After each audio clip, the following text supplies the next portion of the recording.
আপনি কি জানেন যে কলা গাছকে আমরা ফল সংগ্রহের পর কেটে ফেলে দিই তার ভেতরে লুকিয়ে আছে সাদা সোনা? হ্যাঁ, আমি কলা গাছের আঁশ বা ব্যানানা ফাইবারের কথাই বলছি।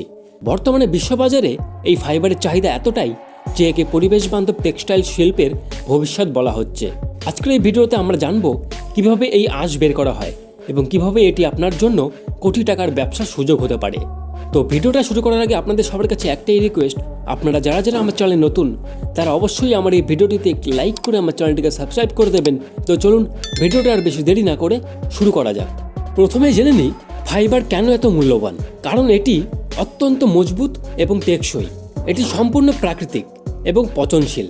এই আঁশ দিয়ে তৈরি হয় শাড়ি, ব্যাগ, এমনকি ডলার বা কাগজের তৈরি একটি অংশও এই ফাইবার থেকে আসে বলে শোনা যায়। এটি আর্দ্রতা খুব দ্রুত শুষে নিতে পারে, যা উন্নত মানের ফেব্রিক তৈরির জন্য উপযুক্ত। এবার জেনে নেওয়া যাক এই আঁশ কী করে বের করা হয়। এই ব্যবসা শুরু করার জন্য প্রক্রিয়াটি বেশ সহজ। প্রথম ধাপ হলো কাঁচামাল সংগ্রহ।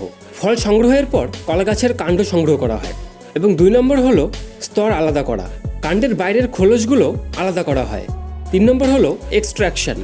এরপরে এই খোলসগুলো বানানা ফাইবার এক্সট্রাক্টর মেশিনে দেওয়া হয়। মেশিনের ঘূর্ণায়মান ব্লেড গাছের নরম অংশ পরিষ্কার করে শক্ত আঁশ বের করে আনে। 4 নম্বর হলো শুকানো ও পরিষ্কার করা। বের হওয়া আঁশগুলো পরিষ্কার পানিতে ধুয়ে রোদে শুকানো হয়। শুকানোর পর এটি উজ্জ্বল সাদা বা ঘিয়ে রং ধারণ করে। বর্তমানে আন্তর্জাতিক বাজারে 1 কেজি কলার আঁশের দাম মানভেদে 200 থেকে 500 টাকা পর্যন্ত হতে পারে। কটন বা রেশমের সাথে কলার ফাইবার মিশিয়ে লাক্সারি কাপড় তৈরি হচ্ছে। ঝুড়ি, ম্যাট এবং কার্পেট তৈরির জন্য কুটির শিল্পও এর ব্যাপক চাহিদা। ভারত এবং ফিলিপাইন্স এই ফাইবারগুলি রপ্তানি করে বছরে প্রায় কোটি কোটি ডলার আয় করছে। বাংলাদেশ এবং ভারতের কৃষকদের জন্যও এটি একটি বড় সুযোগ। একটি ছোট মেশিন দিয়ে এই ব্যবসা শুরু করা সম্ভব। মোটামুটি 30,000 থেকে 1,50,000 টাকার মধ্যে ভালো মানের এক্সট্রাক্টর মেশিন পাওয়া যায়। ছোট একটি শেড বা বাড়ির আঙিনাতেই এই সেটআপ বসানো যায়।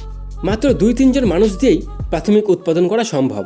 কলা গাছের ফাইবার ব্যবসা শুধু টাকা আয়ের পথ নয়, এটি বর্জ্য ব্যবস্থাপনার একটি চমৎকার সমাধান।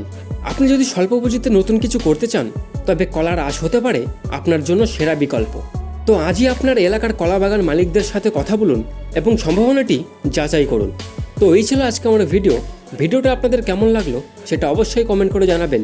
এবং এই ভিডিওটা যদি আপনাদের ভালো লেগে থাকে তবে অবশ্যই আমার এই ভিডিওটিতে একটি লাইক করে আমার চ্যানেলটিকে সাবস্ক্রাইব করে দেবে। দেখা হবে পরবর্তী অন্য কোনো এপিসোডে। সবাই ভালো থাকবেন, সুস্থ থাকবেন। ধন্যবাদ।